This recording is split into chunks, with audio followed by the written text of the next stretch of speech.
أعوذ بالله السميع العليم من الشيطان الرجيم. بسم الله الرحمن الرحيم. الحمد لله والسلام على عباده الذين اصطفى. الله خير أما يشركون. اللهم صل على محمد وآل محمد. برادران اسلامی، السلام علیکم ورحمۃ اللہ وبرکاتہ۔ سب سے پہلے میں یہ بات بتاتا چلوں کہ یہ ایک مقالہ جو میں آپ کو انشاءاللہ سنانے والا ہوں، یہ میں نے ایک فتوے کے رد عمل میں لکھا ہے۔ یہ فتویٰ جس کے جواب میں یہ مقالہ لکھا گیا ہے، مجتہد العصر آیت اللہ علامہ بشیر حسین نجفی کی طرف سے تقریری شکل میں دیا گیا ہے۔ یہ دراصل اس فتوے کا جواب ہے جو آج سے کچھ عرصہ پہلے ایران کے ولی فقیہ حضرت آیت اللہ العظمی آقائے علی خامنائی نے زنجیر زنی اور کما زنی کے خلاف ارشاد فرمایا تھا کہ جب انہیں امریکی انٹیلیجنس کی ایک رپورٹ کے مطابق ایک فلم دکھائی گئی کہ جس میں یہ دکھایا گیا تھا کہ مسلمان بہت ہی زیادہ دہشت گرد ہیں، بہت ہی زیادہ وحشی ہیں، اور یہ خود بھی اپنے آپ کو زخمی کرتے ہیں اور یہ اپنے بچوں کو بھی زخمی کرتے ہیں، یہ دکھانے کے لیے اور یہ ثابت کرنے کے لیے اس میں شیعہ جلوسوں سے لی گئی زنجیر زنی اور کما زنی کی تصویریں اور فلمیں دکھائی گئی، جس کے جواب میں حضرت آیت اللہ خامنائی نے اپنا تاریخی فتویٰ ارشاد فرمایا۔ میں یہ بھی بتاتا چلوں کہ پہلے میں آیت اللہ العظمی آقائے ابو القاسم الخوئی کا مقلد تھا۔ ان کی وفات کے بعد میں نے ایک پاکستانی مجتہد حضرت آیت اللہ العظمی آقائے محمد حسین نجفی کی تقلید کی، جو سرگودا میں مقیم ہیں، اور اللہ رب العالمین سے دعا ہے کہ ان کا سایہ ہمارے سروں پر قائم رکھے۔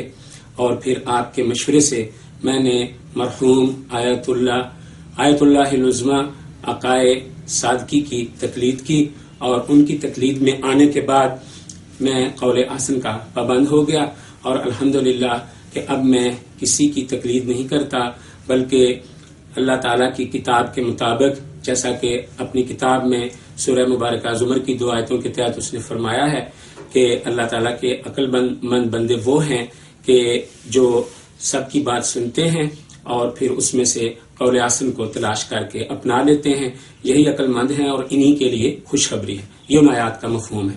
تو اس کے مطابق اب میں الحمدللہ قول احسن کی پیروی کرتا ہوں، اور اس میں اہل تشیع اور برادران اہل تسنن میں بھی کوئی فرق نہیں کرتا، بلکہ تمام مسالک اسلامی کے درمیان میں قول احسن کو تلاش کرتا ہوں۔ اس طرح اب الحمدللہ میرا تعلق کسی اسلامی مسلک سے نہیں ہے، اور ایک طرح سے تمام اسلامی مسالک سے ہے، کیونکہ میں تمام مسالک کی اچھی باتوں کو اڈاپٹ کرتا ہوں، اچھی باتوں کو اپناتا ہوں، ان کے قول احسن کو اپناتا ہوں، لیکن ان کی غلط بات کو میں غلط کہتا ہوں۔ تو اس طرح سے ایک لحاظ سے کسی بھی اسلامی مسلک سے میرا تعلق نہیں ہے، الحمدللہ اس وقت دین اسلام سے میرا تعلق ہے۔ خطبہ پڑھنے سے پہلے میں تمام برادران اسلامی سے اور خصوصاً محترم بزرگ آیت اللہ آقائے بشیر نجفی صاحب سے پیشگی معذرت چاہوں گا کہ میری اگر کوئی بات آپ کو ناگوار ہو تو اسے بشری کمزوری پر محمول کرتے ہوئے معاف فرمائیے گا۔ اس قسم کے مذہبی معاملات کچھ ایسے ہی ہوتے ہیں، خصوصاً توحید کا معاملہ ایسا ہوتا ہے اور بدعت کا معاملہ ایسا ہوتا ہے کہ اس میں زبان و قلم سے سخت جملے نکل ہی جاتے ہیں کہ فریق مخالف کو اس سے تکلیف ہوتی ہے۔ ہم لوگ خصوصاً مجھ جیسے تو بہت چھوٹے درجے کے لوگ ہیں، ان معاملات میں اور خصوصاً توحید کے معاملے میں تو جلیل القدر ہستیاں بھی غضب و غصے میں آ جاتی ہیں۔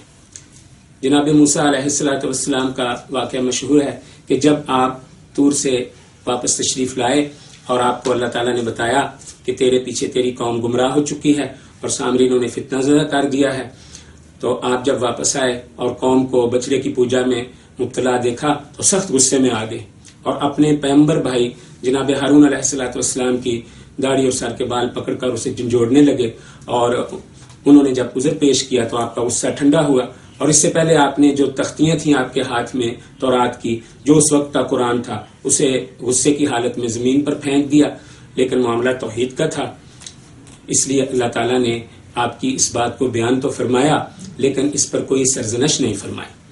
تو گویا اللہ تعالیٰ ہمیں یہ بتانا چاہ رہا ہے کہ اللہ کے عظیم بندے اللہ سے کس قدر محبت کرتے ہیں کہ اللہ کے معاملے میں وہ غصے میں آ جاتے ہیں۔ تو معاملہ اللہ کا ہو، اگر اللہ سے سچی محبت ہے تو اس کے بارے بھی، اللہ تعالیٰ کے بارے جو بھی غلط بات کوئی کرے گا تو انسان کو غصہ آئے گا۔ اگر معاملہ رسول کا ہے اور رسول سے سچی محبت ہے تو اس میں بھی ایسا ہی ہوگا، اور اگر معاملہ آل رسول کا ہے اور آل رسول سے سچی محبت ہے تو کوئی ایسی بات جو ان کی شان میں اہانت کا سبب بنے، اس پر ان کے سچے محب کو انشاءاللہ تعالیٰ یقیناً غصہ اور غضب ضرور آئے گا۔ تو ایک دفعہ پھر میں عرض کروں گا کہ اس خطبے میں یا اس مقالے میں اگر کوئی بات میرے کسی بھی بھائی کو ناگوار گزرے تو اس کے لیے میں پیشگی معذرت خواہ ہوں، اسے بشری کمزوری پر محمول فرماتے ہوئے بندے کو معاف کریں۔ تو اب میں مقالہ پڑھتا ہوں۔ بسم اللہ الرحمن الرحیم۔ یا ایھا الذین آمنوا اتقوا اللہ وقولوا قولا سدیدا۔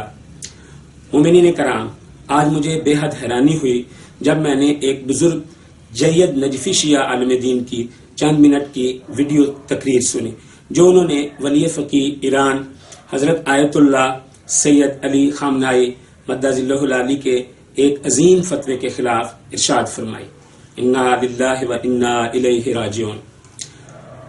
ہم بچپن سے سنتے آ رہے تھے اور اس فخر میں مبتلا تھے کہ شیعہ علماء علم میں بہت پختہ، جید اور اپنی مثال آپ ہوتے ہیں، اور ان کے دلائل نہایت وقیع اور وزنی ہوتے ہیں۔ لیکن ایک ایسے شخص کی باتیں سن کے میں کچھ دیر کے لیے سکتے میں آ گیا کہ جن کے نام کے ساتھ لکھا جاتا ہے حضرت آیت اللہ العظمی مرجع جہان تشیع والمسلمین حافظ بشیر حسین نجفی۔ یہ فتویٰ دیکھ کے لگتا تھا کہ ان بزرگ کو اسلام کی بنیاد تک سے آگاہی نہیں۔ انکل طیب میری اس بات سے بے حد محظوظ ہوتے ہیں کہ میں کہا کرتا ہوں اللہ کی شان ہے کہ وہ لوگ مجتہد سمجھے جا رہے ہیں جو ڈھنگ سے تقلید تک نہیں کر سکتے۔ ثم انا للہ و انا الیہ راجعون۔ موصوف کی تقریر فتویٰ کا خلاصہ کچھ یوں ہے، ملاحظہ فرمائیں اور بعید نہیں کہ آپ اس پر ماتم کرنے لگیں۔ نمبر 1، یہ زنجیر زنی اور کمہ زنی، ماتم اور آگ پر ماتم شاعر حسینی میں سے ہے۔ نمبر 2، لوگوں کا کہنا ہے کہ یہ چیزیں اسلام کی کمزوری کا باعث بن رہی ہیں، یہ بات درست نہیں۔ نمبر 3، میں نے روایات میں فکر کی ہے، میں آپ لوگوں سے بھی کہوں گا کہ روایات میں غور و فکر کریں۔ نمبر 4، امام حسین علیہ السلام کے مصائب کے سلسلے میں روایات نادر ہیں، شاید 100 میں سے 1 یا 200 میں سے 1 ہو۔ ان سب روایات میں یہی ہے کہ مصیبت کا اظہار امام کے غم میں کرو۔ نمبر 5، ہر قوم و ملت کا طریقہ خوشی اور غم اور مراسم احترام مختلف ہوتے ہیں، اس لیے ہمارا فریضہ ہے کہ اپنے اپنے طریقے کے مطابق اس غم کا اظہار کریں، بشرطے کہ آئمہ اطہار کی اطاعت پر حرف نہ آئے۔ ایسی کوئی حرکت نہ کی جائے کہ شریعت پر حرف آئے، جیسے کہ مرد و زن کی بے پردہ اور مخلوط محافل، جیسے کہ بعض جگہ عراق میں آئمہ اطہار علیہ السلام کے بت بنائے جاتے ہیں اور ان سے تبرک لیا جاتا ہے۔ یہ غلط ہے، میں اس سے منع کرتا ہوں۔ روایات میں ہے کہ ہر طریقے سے یاد کربلا تازہ کی جائے، ہاں یہ ضرور ہے کہ شریعت متاثر نہ ہو۔ نمبر 6، آیا زنجیر زنی وغیرہ سے اسلام کی توہین یا اس کی کمزوری ثابت ہوتی ہے یا نہیں؟ یہ شبہ موضوعیہ ہے، یعنی یہ ایسا شبہ ہے کہ جو موضوع سے تعلق رکھتا ہے اور اس میں تقلید نہیں ہوتی، جسے یہ لگتا ہے کہ یہ کام یعنی زنجیر زنی اور قمع زنی سے ان سے آئمہ اطہار علیہ السلام پر حرف آ رہا ہے، یا شیعت کی یا دین کی بدنامی ہو رہی ہے، یا اس کی عزت میں اور طاقت میں کمی آ رہی ہے، وہ ایسا نہ کرے۔ اور جسے یہ لگتا ہے کہ ان چیزوں سے رونق اسلام بڑھ رہی ہے، تشیع کا نام بلند ہو رہا ہے، وہ ایسا ضرور کرے۔ اس کی ایک مثال بھی انہوں نے دی کہ جیسے پانی ناپاک ہو جائے تو جو آدمی دیکھ رہا ہے اسے ناپاک ہوتے اور جو اسے ناپاک سمجھ رہا ہے وہ اسے استعمال نہ کرے، اور جس پر اس پانی کی نجاست ثابت نہیں ہے وہ اسے استعمال کر لے۔ اور اس دوران انہوں نے یہ بھی فرمایا کہ یہ جو اس قسم کے فتوے دے رہے ہیں ان لوگوں کو کچھ پتہ نہیں۔ نمبر 7، آج سے 100 سال پہلے پاکستان میں صرف 3 شیعہ تھے، 2 مرد 1 عورت، لیکن آج اس قمع زنی اور زنجیر زنی کی بدولت آدھا پاکستان شیعہ ہو چکا ہے، جس سے ثابت ہوتا ہے کہ زنجیر زنی سے شیعت کمزور نہیں ہوئی بلکہ اس کی نشر و اشاعت ہوئی ہے، یعنی اس سے تشیع کا نظریہ طاقتور ہوا۔ نمبر 8، جو اس کی حرمت کا دعویٰ کرتا ہے وہ آیت یا روایت لائے۔ کیسی بات ہے کہ حرمت کا دعویٰ خود کرتا ہے اور فتویٰ مجھ سے مانگتا ہے جواز کا، یہ کس حوزہ کا پڑا ہے؟ نمبر 9، میں کہتا ہوں خوب قمع زنی کرو، خوب زنجیر زنی کرو، آگ پر ماتم کرو۔ میرے اساتذہ خوئی اور محسن حکیم کا بھی یہی فتویٰ تھا، اور جو آپ کو منع کرے اسے کم از کم اتنا ضرور کہو کہ میں اپنا سر زخمی کرتا ہوں، تمہارا نہیں۔ اگر زیادہ ضرورت پڑی تو ہم وہ بھی کہیں گے۔ نمبر 10، ہمیں کہتے ہیں کہ بچوں کے سر کیوں زخمی کرتے ہو؟ تو خود بتائیں کہ کیوں کہتے ہیں کہ 7 سال کا بچہ نماز نہ پڑھے تو اس کو تھپڑ مارو؟ کیوں تھپڑ مارتے ہیں جبکہ ابھی وہ بالغ نہیں ہوا؟ اسی لیے نا کہ اسے نماز کی عادت پڑے۔ تو ہم بھی بچوں کے سر پر زخم اس لیے کرتے ہیں کہ انہیں غم حسین میں خون بہانے کی عادت پڑے۔ نمبر 11، اس جگہ انہوں نے چیخوں والی ایک روایت پیش کی کہ امام علی مقام علیہ الصلوۃ والسلام کا کوئی مصاحب پڑھ رہا تھا کسی امام وقت کے سامنے، تو انہوں نے اسے کہا تم رو کیوں نہیں رہے؟ تو انہوں نے اپنی آنکھیں دکھائیں کہ میری آنکھوں سے دیکھیں آنسو جاری ہیں اور میں امام علی مقام علیہ الصلوۃ والسلام کے مصاحب پر گریہ کر رہا ہوں۔ لیکن انہوں نے کہا ایسے نہیں، بلکہ چیخ چیخ کے رو اور چیخ چیخ کے گریہ کرو، اور اس سے آپ نے قمع زنی اور زنجیر زنی پر گویا استدلال فرمایا۔ نمبر 12، فرماتے ہیں کہ تمام بر صغیر کے لیے میرا فتویٰ ہے کہ خوب زنجیر مارو، خوب قمع زنی کرو، ہم تمام دنیا میں حسین کے گھوڑے کی شبیہ بنا کر لے جائیں گے اور زنجیر و قمع زنی کریں گے، اپنے سر زخمی کر کے ہم تمام دنیا کو دکھائیں گے، اور جناب زہرا کے بدلے ہم شفاعت چاہیں گے۔ نمبر 13، کہتے ہیں بہتر ہے کہ یہ خون کسی بیمار کو دے دو، ہاں وہ بھی دو یہ بھی دو، بیمار کو پوری ایک بوتل دے دو اور حسین کو خون کے 2-3 قطرے، اور 2-3 قطرے حسین کو دینے سے بخل نہ کرو۔ نمبر 14، کہتے ہیں وہ ولایت فقیہ پر فائز ہے۔ یہاں ان کا اشارہ جناب آیت اللہ خامنائی کی طرف ہے کہ جنہوں نے زنجیر زنی کے خلاف اور قمع زنی کے خلاف فتویٰ ارشاد فرمایا ہے۔ کہتے ہیں کہ وہ ولایت فقیہ پر فائز ہے جس نے فتویٰ حرمت کا دیا، تو میں بھی ولی فقیہ ہوں۔ ایک ولی فقیہ دوسرے کا تابع نہیں ہوا کرتا، کوئی ضروری نہیں کہ ولایت جبھی ہے کہ جب اس کے پاس اس ولایت کے ساتھ کرسی بھی ہو۔ تو امام حسن سے لے کر امام عسکری تک کسی کے پاس بھی کرسی حکومت نہ تھی، اور کئی انبیاء بھی ایسے تھے کہ جن کے پاس ولایت یعنی حکومت نہ تھی۔ لہذا میں ولی فقیہ فتویٰ دیتا ہوں کہ خوب قمع زنی کرو، خوب زنجیر زنی کرو، آگ پر ماتم کرو۔ اللہ تمہارے پاؤں کو دنیا میں آگ سے محروم رکھے گا اور آخرت میں بھی آگ سے یعنی جہنم سے بچائے گا، یہ میرا فتویٰ ہے۔ نمبر 15، قیامت کے دن میں جناب زہرا سے شکایت کروں گا کہ اے بی بی، تیرے بیٹے کے خون آلود کرتے کی مصیبت بیان کرنے کو رائج کرنے سے شاعر حسینیہ سے لوگ مجھے منع کرتے تھے۔ یہ تھے موصوف کی بکھری ہوئی تقریر کے کچھ نکات۔ نجف اشرف جیسے حوزہ علمیہ میں پڑھ کر اور عمر کا ایک طویل حصہ اس علمی ماحول میں گزار کر بھی اگر ایک صاحب کے اجتہاد کا یہ معیار ہے تو مبارک ہو کہ پھر یقیناً ہر جاہل بھی اپنے نام کے ساتھ آیت اللہ لکھ سکتا ہے، اور کہنا پڑتا ہے کہ دور کے ڈھول سہانے ہوتے ہیں۔ سچ فرمایا عالم قرآنی آیت اللہ العظمی آیت اللہ المقدسہ صادقی تہرانی رحمہ اللہ نے کہ از روئے ثقل اکبر قرآن اطہر تقلید کسی شخص کی نہیں بلکہ تقلید یا بے الفاظ مناسب پیروی قول احسن کی واجب ہے۔ اور میں کہتا ہوں کہ یہ بڑے بڑے نام جو قرآن اور حدیث کے مقابلے میں اپنی تقلید کے وجوب کے متقاضی ہیں، ان میں کے اکثر ہیں کہ اس آیہ وافی ہدایہ کے مصداق ہیں کہ اللہ فرماتا ہے ان ہی الا اسماء سمیتموها انتم وآباؤکم ما انزل اللہ بہا من سلطان. یہ سورہ مبارکہ نجم کی آیت کا ٹکڑا ہے. اس کا مطلب ہے کہ بے شک یہ تو صرف نام ہی نام ہیں جو تم نے اور تمہارے باپ دادا نے گھڑ لیے ہیں. اللہ تعالیٰ نے ان کی صداقت کے لیے کوئی سند نازل نہیں فرمائی. اللہ تعالیٰ نے ان کے بارے کوئی دلیل نازل نہیں فرمائی. مزید افسوس کی بات ہے کہ موصوف حافظ قرآن بھی ہیں. اس قرآن کے حافظ کہ جو سب سے بڑی بینہ یعنی روشن نشانی ہے. لیکن سچ ہے کہ اللہ تعالیٰ اسی ثقل اکبر میں فرماتا ہے لِيَقْضِيَ اللَّهُ أَمْرًا كَانَ مَفْعُولًا لِيَهْلِكَ مَنْ هَلَكَ عَنْ بَيِّنَةٍ، یعنی تاکہ اللہ پورا فرمائے اس امر کو جو اس قدر یقینی ہے کہ گویا ہو ہی چکا ہے، تاکہ ہلاکت پائے وہ کہ جسے بینہ سے ہلاکت پانی ہے.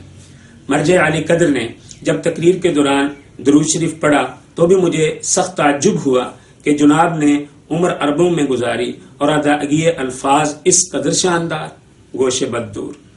اب میں مرجع علی قدر سے پوچھتا ہوں، کیا امام علیہ السلام نبی کے حقیقی جانشین نہیں ہوتے؟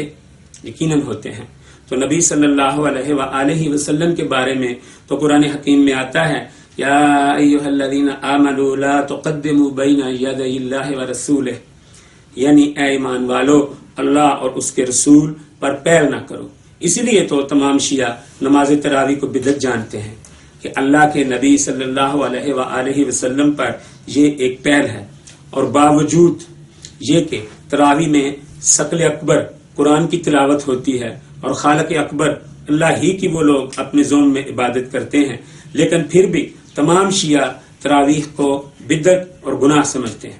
تو جناب مرجع علی قدر، کیا تراویح کے ترک کا تقاضا بھی شاعر قرآن کو مٹانے کے زمرے میں آپ کے نزدیک آ جائے گا؟ تو میرا سوال مرجع جہان تشیع یہ بھی ہے کہ اس بات کو مد نظر رکھتے ہوئے کہ امام نبی کا جانشین ہے، کیا امام پر پیر جائز ہوگی؟ اگر جائز ہوگی تو پھر جناب کا فتویٰ سر آنکھوں پر، اور بصورت دیگر خود مرجع علی قدر ہی ارشاد فرمائے.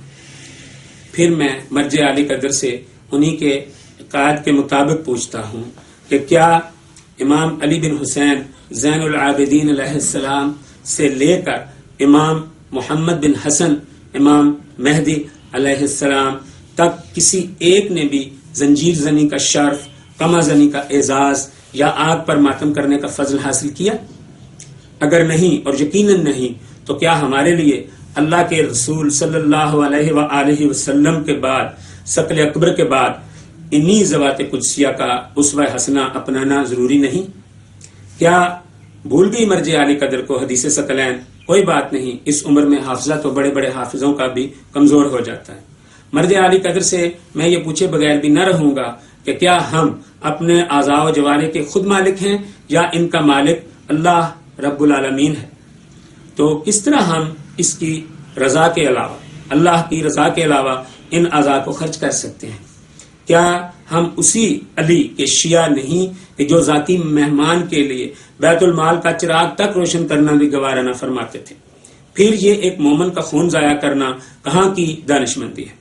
کیا مومن محترم نہیں ہوتا؟ کیا اللہ کے رسول صلی اللہ علیہ وآلہ وسلم نے مومن کے خون کو محترم قرار نہیں دیا؟ تو یقیناً اللہ کے رسول صلی اللہ علیہ وآلہ وسلم کی اس محترم ہونے سے، خون کے اس محترم ہونے سے، مومن کے خون کے اس محترم ہونے سے یہ مراد ہے کہ اسے بہایا نہ جائے، ورنہ تو سب جانتے ہیں کہ خون نجس العین ہے. خون ان معنوں میں تو محترم نہیں ہو سکتا کہ اسے چوما جائے، آنکھوں سے لگایا جائے یا اس سے جسم و لباس کو رنگین کیا جائے. تو کیا یہ حسینی شعار ہوگا کہ مومن کا خون سڑکوں پر خام خواہ خود اس کے اپنے ہی ہاتھوں رنگین کرتا پھرے؟ تو کیا یہ حسینی شعار ہوگا کہ مومن کا خون سڑکوں کو خام خواہ خود اس کے اپنے ہی ہاتھوں رنگین کرتا پھرے کہ جسے بادہ ہو کتے چاٹتے رہیں؟ مرجع علی قدر کیوں نہیں سمجھ رہے کہ حسینیوں کا خون تو حسینیوں کے ہاتھوں نہیں بہا کرتا، بلکہ یزیدی ہیں جو حسینیوں کا خون بہا کر خوش ہوتے ہیں. حسین کربلا میں مومنوں کا خون بہنے پر خوش نہیں ہوئے بلکہ آپ نے گریہ فرمایا. اور اگر مرجع جہان تشیع یہ فرما دیں کہ نہیں، حسین تو بریر، زہیر اور عباس علمدار علیہم السلام کے خون بہنے پر مسرور، خوش اور شادکام ہوئے تھے، تو پھر عزاداری خود ان مرجع عالی قدر کے ہاتھوں دفن ہو کر رہ جاتی ہے۔ تو پھر کیوں یہ مرجع عالی قدر مومنوں کے سر اور پشتیں تو حسینی قرار دے رہے ہیں، لیکن کموں اور زنجیروں سے مسلح ان مومنوں کے ہاتھوں کو یزیدی بنانے پر تلے ہوئے؟ حضرت مرجع عالی قدر نے یہ بھی فرمایا کہ امام کو 2 قطرے خون دینے میں بخل نہ کریں۔ تو پہلے مرجع عالی قدر صاحب کو یہ ثابت کرنا چاہیے تھا کہ امام نعوذ باللہ اس خون کے طلبگار ہیں اور امام کو خون کی اشد ضرورت ہے۔ کیا خود مرجع صاحب کی توضیح المسائل میں نہیں لکھا کہ خون نجس العین ہے؟ تو میں پوچھتا ہوں کہ اہل بیت اطہار کے ایک عظیم فرد حسین کہ جن کے نام سے پاکیزگی طہارت حاصل کرتی ہے، انہیں ان کے شیعوں کے مرجع کی قرار دادہ نجاسات میں سے ایک نجاست عینیہ کی معاذ اللہ کیا ضرورت پڑ گئی؟ مرجع علی قدر نے چیخوں والی روایت سے کما زنی پر استدلال فرمایا تو میں نے کئی ڈکشنریاں دیکھی ہیں، مجھے کسی لغت میں بھی چیخوں کا مطلب زنجیر زنی، کما زنی یا آگ پر ماتم کرنا نظر نہیں آیا، لیکن ممکن ہے کہ مجھ کا علم کا ذخیرہ علم ہی محدود تر ہو۔ کس قدر حیرانی کی بات ہے کہ موصوف ایک طرف آگ پر ماتم کرنے کی ترغیب دے رہے ہیں اور دوسری جانب اس کے نتیجے میں دنیا اور آخرت میں مومنوں کے پیروں کے آگ سے بچنے بلکہ محروم رہ جانے کی دعا دے رہے ہیں۔ کوئی کیا کہے کیا نہ کہے، کوئی مرجع عالی قدر سے پوچھے کہ دنیا میں آپ کی یہ دعا کہ مومنوں کے پیر آگ سے بچیں، محفوظ رہیں، تو تب قبول ہو سکتی ہے، تب قبول سمجھی جائے جب آپ آگ پر ماتم کرنے کے خلاف فتویٰ ارشاد فرما دیں۔ ایک طرف تو آپ خود مومنوں کو آگ پر ماتم کرنے پر ابھار رہے ہیں اور دوسری طرف ان کے پیروں کے آگ سے بچنے کی دعا۔ سچ کہوں کہ اس قدر بے معنی دعا سے میرے کان آج تک ناآشنا تھے۔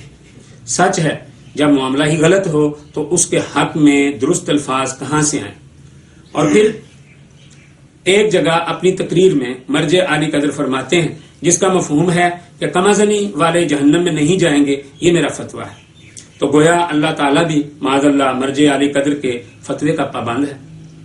یہی لوگ جب امام ابو حنیفہ رحمہ اللہ پر تان کرتے ہیں تو کہتے ہیں کہ ابو حنیفہ کہتے تھے اگر رسول میرا زمانہ نہ پاتے، ابو حنیفہ کہتے تھے کہ اگر رسول میرا زمانہ پاتے تو میرے فتووں پر عمل کرتے۔ واللہ عالم کہ امام ابو حنیفہ کی طرف یہ نسبت سچ ہے یا جھوٹ، لیکن مرجع علی قدر نے اپنی تقریر کے مطابق یہ دعویٰ کر ہی دیا ہے کہ اللہ بھی معاذ اللہ مرجع علی قدر کے فتوے کا پابند ہے کہ جس کے جہنم سے بچنے کا آپ فتویٰ ارشاد فرما دیں گے اللہ اسے جہنم میں نہ ڈالے گا۔ استغفر اللہ۔ شکر ہے مرجع علی قدر نے آئمہ کی بت سازی اور اس سے تبرک لینے کے خلاف فتویٰ صادر فرمایا، جزاہ اللہ فی الدارین۔ لیکن بعید نہیں کہ غالی لوگ آپ کے اس کما زنی کے حق میں فتوے کی وجہ سے مرجع علی قدر کے بت بنا کر ان سے برکت لینا شروع کر دیں۔ مرجع علی قدر فرماتے ہیں کہ ہر قوم کے اپنے معیارات غم و خوشی اور احترام ہوتے ہیں، تو کیا مرجع کو یاد نہیں رہا کہ امام علی علیہ السلام اپنے دور خلافت میں کسی جگہ گئے تو وہاں کے لوگ آپ کے آگے آگے بھاگنے لگے، تو آپ نے پوچھا یہ کیا؟ تو انہوں نے عرض کی ہم اپنے حاکموں کا اسی طرح احترام کرتے ہیں۔ تو ہاں جناب نے انہیں اس سے منع فرماتے ہوئے ارشاد فرمایا تمہارے حاکموں کو اس سے کوئی فائدہ نہیں ہوتا، ایسا نہ کرو۔ تو بقول مرجع علی قدر اگر ہر قوم کا اپنا معیار احترام معتبر ہے تو کیوں نہ مولا علی نے ان کے معیار احترام کا لحاظ فرمایا؟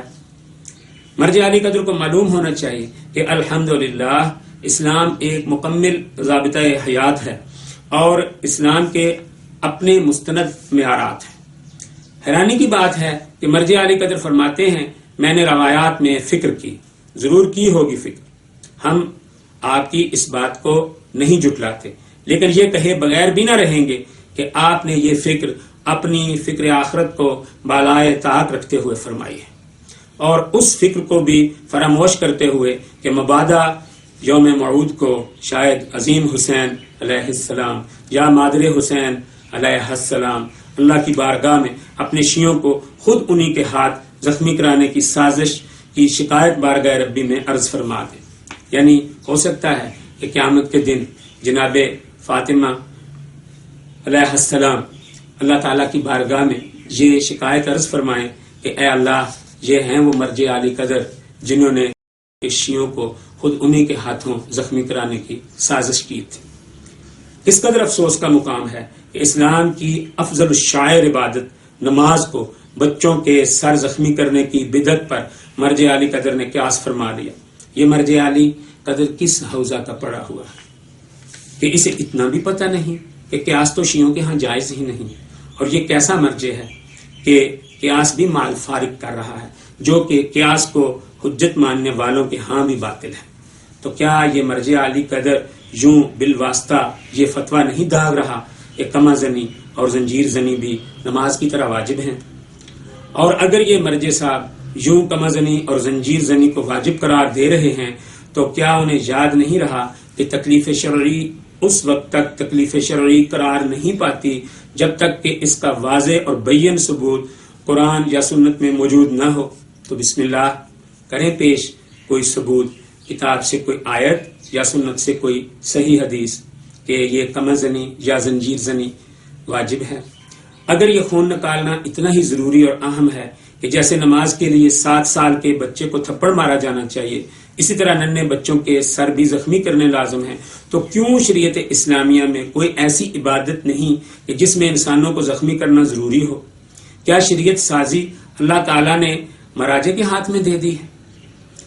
مرجع علی قدر نے اس تقریر میں کبھی مخدومہ کونین علیہ الصلاۃ والسلام کا نام اقدس لے کر اور کبھی نماز سے اپنے اس احمقانہ فعل کو تشبیہ دیتے ہوئے اپنے مقلدین کے جذبات ابھارنے کی بہت کوشش کی، جو ایک نفسیاتی حربے سے زیادہ وقی نہیں۔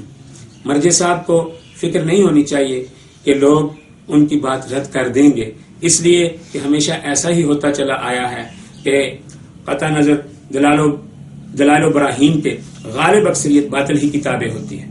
موصوف کا یہ کہنا کس قدر عجیب ہے کہ آج سے 100 سال پہلے پاکستان میں صرف 3 شیعہ تھے، 2 مرد اور 1 عورت، لیکن اب پاکستان میں آدھے شیعہ ہیں۔ مرجع علی قدر کے یہ اعداد و شمار حقائق کے سراسر خلاف ہیں۔ نہ 100 سال پہلے پاکستان میں صرف 3 شیعہ تھے اور نہ آج شیعوں کی تعداد پاکستان کی کل آبادی کا نصف ہے۔ یہ مرجع صاحب کی ایک مبالغہ آرائی ہے۔ پاکستان میں ہم ایسے علاقوں کی نشاندہی کر سکتے ہیں جو کئی نسلوں سے شیعہ چلے آ رہے ہیں، جس میں اور کچھ نہیں تو ایک بلتستان کا نام ہی کافی ہے۔ اور پھر یہ کیا عظیم دلیل مرجع علی قدر نے اپنے پیروکاروں کو پڑھائی ہے، اور پھر کیا یہ عظیم دلیل مرجع علی قدر نے اپنے پیروکاروں کو سکھائی ہے کہ اگر کوئی اعتراض کرے تو اسے کم از کم یہ ضرور کہیں ہم اپنا سر زخمی کر رہے ہیں، تیرا نہیں۔ واہ کیا کہنے دقت اجتہاد اور مشقت استنباط کے، ماشاء اللہ سبحان اللہ۔ اس طرح تو ذاتی طور پر کیے جانے والے ہر گناہ پر یہ دلیل دی جا سکتی ہے کہ مثلاً کوئی شراب خوار کسی کے منع کرنے پر یہ کہہ سکتا ہے میں اپنے منہ میں شراب ڈال رہا ہوں، تیرے منہ میں نہیں، اور یوں امر بالمعروف اور نہی عن المنکر کا فریضہ باطل ہو کر معطل ہو کر رہ جاتا ہے۔ زنجیر زنی کو اگر موصوف واجب یا مستحب نہیں کہتے تو یہ تکلیف شرعی مرجع علی قدر کے نزدیک بھی ثابت ہی نہیں ہوتی۔ جب ایک تکلیف شرعی ثابت ہی نہیں تو اگر اس کے جواز کا فتویٰ دیا ہے تو پھر تراویح کے جواز کا فتویٰ اس سے کہیں زیادہ ضروری ہے کہ مرجع علی قدر یہ فتویٰ بھی لگے ہاتھوں داغ دیں تاکہ سادہ لوشیوں کے ہاں مقبولیت کے ساتھ ساتھ برادران اہل سنت کی طرف سے بھی جناب کو کچھ پذیرائی مل سکے۔ جہاں تک مرجع کا یہ فرمانا ہے کہ یہ زنجیر زنی، کمع زنی اور آگ پر ماتم شاعر حسینی میں سے ہے، یہ بات بجائے خود امام کی توہین ہے۔ یہ چیزیں اگر شاعر حسینی ہیں تو مسیح کو ابن اللہ کہنا بھی کیا شاعر اللہ میں سے ہے؟ کیا یہ بات اس لیے شاعر اللہ میں سے ہو جائے گی کہ کم از کم ابن اللہ کہنے سے اللہ کی طرف شعور تو جاتا ہی ہے؟ تو اگر اس منطق کو درست مان لیا جائے تو اس طرح تو معاذ اللہ یزید بن معاویہ خود شاعر حسینی میں سے ہو جائے گا کہ اس بدبخت کا نام آتے ہی امام علی مقام کا خیال خود بخود ذہن میں آ تو جاتا ہی ہے۔ یہ ایک حقیقت ہے کہ ان خود ساختہ شاعر کی وجہ سے تشیع کو ناقابل تلافی نقصان پہنچا ہے، اور جناب آیت اللہ العظمی خامنائی مد ظلہ العالی کا فتویٰ ایک تاریخی حیثیت رکھتا ہے۔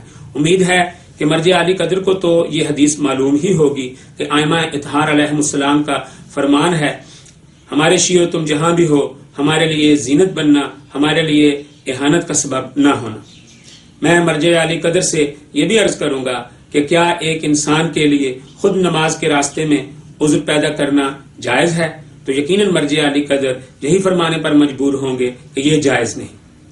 مرجع عالی قدر یقیناً اس فتوے سے بھی آگاہ ہوں گے، اور یقیناً انہوں نے اپنی توضیح المسائل میں اس کا ذکر بھی کیا ہوگا کہ اگر کسی انسان کے پاس پانی ہو اور صرف وہی پانی ہو اور نماز کا وقت شروع ہو چکا ہو اور وہ یہ جانتا ہو کہ اس کے علاوہ اس کے پاس پانی نہیں ہے اور نماز کے وقت کے اختتام تک اس کے پاس پانی آنے کی کوئی امید بھی نہیں، پھر وہ جان بوجھ کر وہ پانی ضائع کر دے، تو یوں تیمم سے اس کی وہ نماز درست تو ہو جائے گی لیکن وہ گناہگار ہوگا۔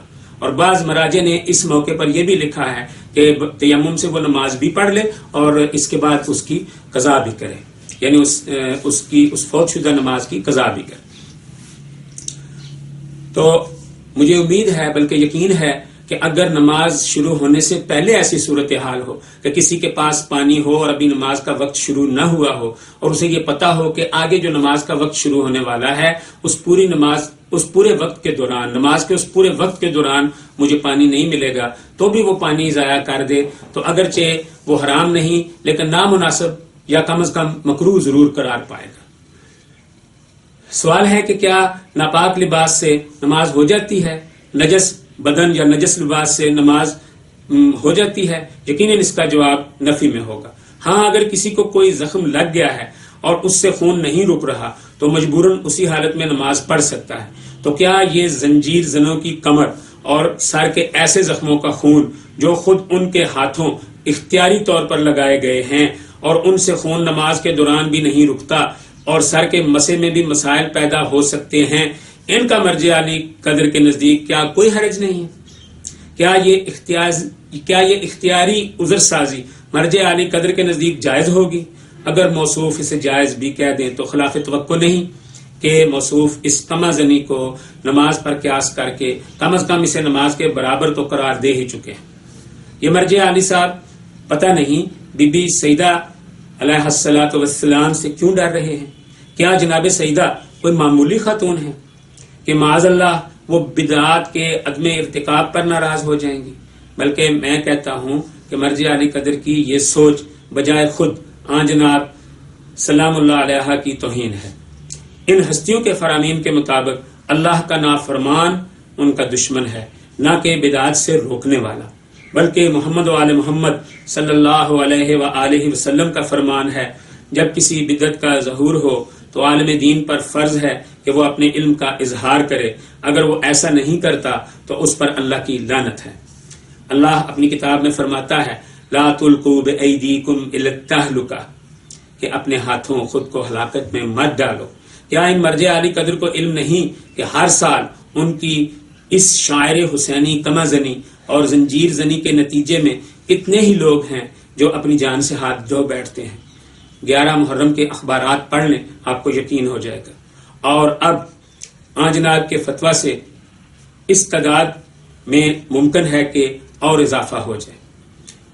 جان کی حفاظت اتنی ضروری ہے کہ روزے جیسی عظیم عبادت بھی اسر والے بیمار کے لیے ناجائز ہے، اور تقیہ تو مرجع علی قدر کا مسلکی نظریہ ہے۔